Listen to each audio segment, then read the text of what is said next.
Let me start off, as a historian, how does this go down in history? How does the last 5 years, 4 or 5 years, Trump's legacy, how is history going to judge him?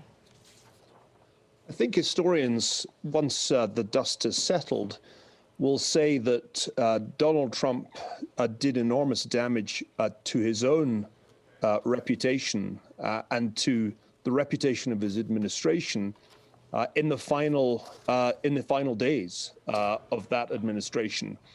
And really that from the moment the election results began to go against him, Donald Trump went down a course that really we hadn't seen since the 19th century, a course of contesting the election results, since throughout about 100 years, with the exception of the 2000 election, concessions have been relatively swift in presidential elections. And not only did Trump contest the election, not only was he a sore loser, but he went beyond the legal methods, the demands for recounts that were within his rights, and began to seek an extra legal, extra constitutional way of overturning the election result. And this is so going to overshadow the positive achievements of the administration. Yes, there were some, that I think it'll be very difficult indeed for historians to say that this was anything other than the most disastrous end to a presidency since Richard Nixon's.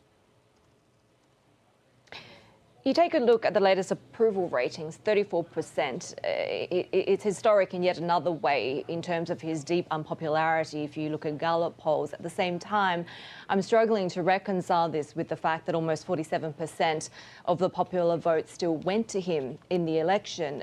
You spoke about just a few days after the Capitol riots about how this potentially actually brings less polarization in the US. I'm wondering how you explain that when you take a look at the numbers.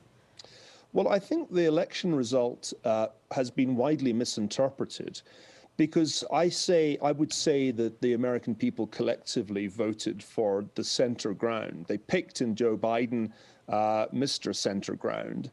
But more importantly, many voters who did not vote for Donald Trump still voted for Republican candidates down ballot in Senate and in House races, as well as in state-level races. And that meant that the Democrats did not have the blue wave that opinion polls had wrongly predicted, and in fact won only a very slender majority in the House, and they barely won control of the Senate because they're going to have to rely on Vice President Harris to cast the vote when the sides are evenly split. So I think the actual election result was a victory for the center ground. It repudiated Donald Trump in the end, but it also repudiated the left of the Democratic Party, whose bolder progressive proposals did not in fact fly with voters. What subsequently happened, Trump's attempt to contest the result legally and, as I said, extra legally, I think has acted as a kind of shock to Republicans who must be deeply divided over recent events. Polls are a little hard to read on the events of January the 6th when a mob of pro-Trump supporters stormed the Capitol, but it's pretty clear that only a minority of Republicans think that that was legitimate. So I do think that the extremists have actually lost out on both the right and the left since November the 3rd. I'd just like to follow up on that very quickly, because when people say they can't understand why so many people voted for Trump, it seems to me that certainly in the 26th election and possibly the 2020 election, a lot of people didn't vote for Trump. It's just they did not want to vote for Democratic policies in the White House. That's why Hillary lost with a lot of voters. Seems that's why Biden lost with a lot of voters. If that's the case, what does that mean for Joe Biden's agenda as we see it now, as he takes over power on the 20th? Well, I think your previous section touched on a very important point.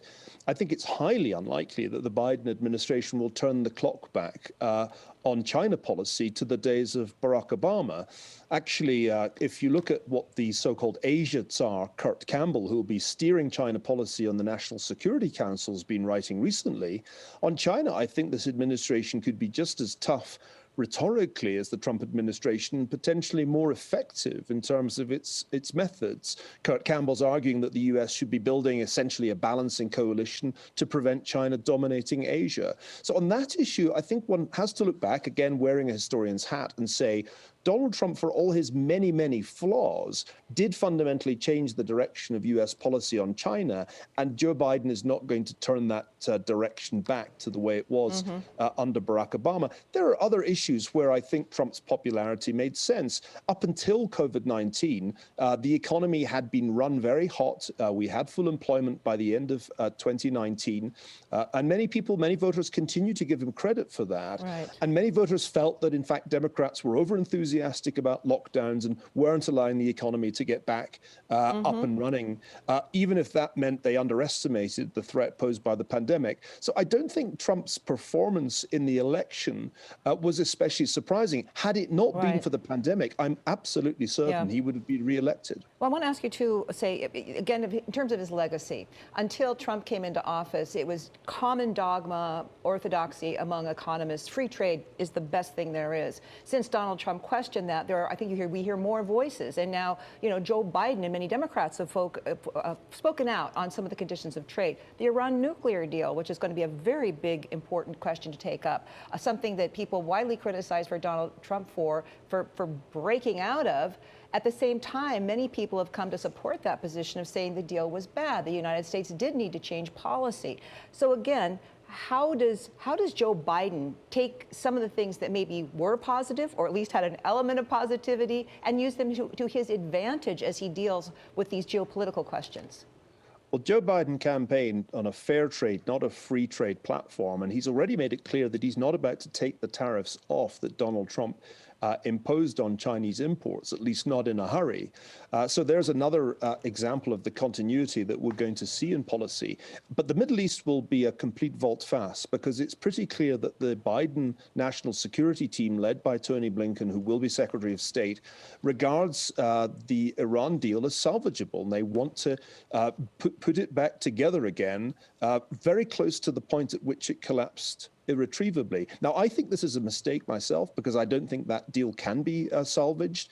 And I actually think, although nobody wants to admit this, that another of Donald Trump's successes was, in fact, to change the trajectory of travel in the Middle East, bringing about an amazing reconciliation between Israel and many Arab states who increasingly regard Iran as the principal threat to their security. So this, I think, will be one of the things that the Biden administration gets wrong in going back to its predecessor under Barack Obama. The last time we spoke, we talked about, you talked about how at the end, on the post-pandemic world, we'll be facing a mountain of IOUs. To what extent have you kind of, I guess, further developed or mulled on that thesis since we've seen the stimulus package come out in the US? Well, debt upon debt is certainly the order of the day, and it's clear that having won the Georgia runoffs, the Biden administration will be less constrained than it would have been by the Senate. And so it looks like there's going to be a pretty substantial additional fiscal stimulus. President-elect Biden's talking about $1.9 trillion. And so this is an extraordinary increase in public debt, which makes sense in the short run when the economy is clearly reeling from the pandemic, and certainly will make sense through this year, because I don't see any likelihood of interest rates rising given the Fed's current policy stance. But at some point, it seems to me almost inevitable, unless you believe that financial history's come to an end, that we will see higher rates. And at that point, as the Congressional Budget Office has made clear, the scale of the debt is really going to pose problems. This might not be an issue for 2021, but I could imagine by 2022 it will start to be a concern, unless the Fed is simply going to commit itself to financial repression, forcing bondholders to accept negative rates for the indefinite future. But if that's the strategy, then it will have consequences, not least for the US dollar. So I don't think we should kid ourselves that debt doesn't matter, and that there's a simple free lunch to be had. Once the federal debt rises above the level that it reached at the end of World War II, you are into new and difficult territory. And I think this will be a headache for the Biden administration, if not this year, then certainly before we get to the 2024 election. Well, as an historian of basically the whole world, this hope that many have that Joe Biden, having been in the Senate for so many years, with people like Mitch McConnell, will be able to work across the aisle. You think of Ronald Reagan, you think of LBJ.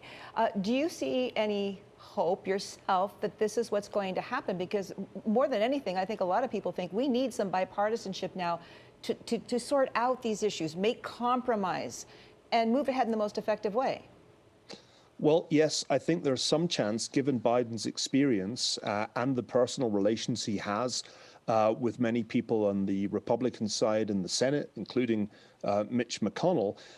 But it's easy to be the master of the Senate, as Lyndon Johnson came to be known, when you have a massive majority, as Johnson did. Whereas when you're in a kind of 50-50 situation, it's a lot harder as president to exert the kind of pressure that was characteristic of Johnson's approach to legislation. Look, I think the reality is that it's going to be hard for Biden to eke out any bipartisan wins, but there are a few issues. Infrastructure is one of them, where he might just find that there are Republicans who are willing to cut a deal, not least because the Republican Party has some incentive to tack towards the center after the events of the last couple of months. But I don't think, for example, on immigration, there's any way that the things that President-elect Biden and Vice President-elect Harris have been talking about are going to get past first base with Republicans in the Senate. So I don't think we should have high expectations of a glad, confident morning of bipartisanship. That would really go against the grain of American politics over decades, long before Donald Trump came on the scene.